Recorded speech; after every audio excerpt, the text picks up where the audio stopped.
progress through jiu-jitsu, we want to establish submission chains. So this next chain is from full mount. We're starting with the paintbrush, and our opponent is going to defend that paintbrush improperly, which will then present us with an armbar. So from full mount, once I've worn my opponent down, I start isolating. I'm going for that paintbrush. Now, a lot of times what can happen is people will bring their arm through to try and grab their own hand. And a lot of times when we first start jiu-jitsu, we want the submission so bad that we get tunnel vision. And they're grabbing their own hand and they're just keeping you from dragging that arm through. And what we're not noticing is the next submission that is available. So if they're so concerned about this bottom arm, that's going to give me an opportunity to attack the top arm now. So we want to be paying enough attention to where we don't get tunnel vision and tire ourselves out trying to fight for this paintbrush that just may not be there anymore.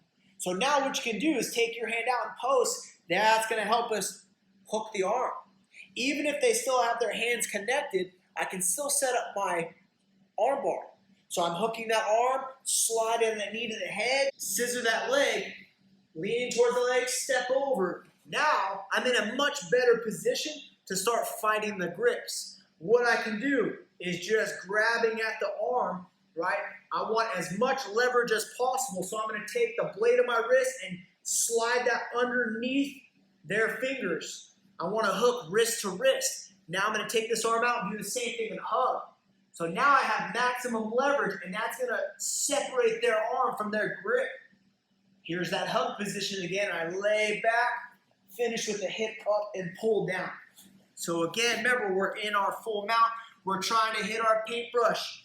Our opponent will grab their hand. They're going to pull through to keep you from finishing that. So let them hold on to their arm.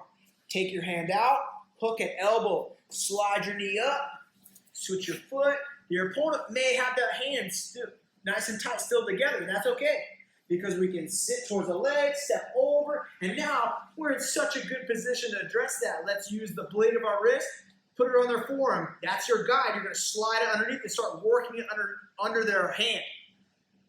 Now that we're going to hug, and that's going to provide us with the leverage to lay back and finish that arm bar.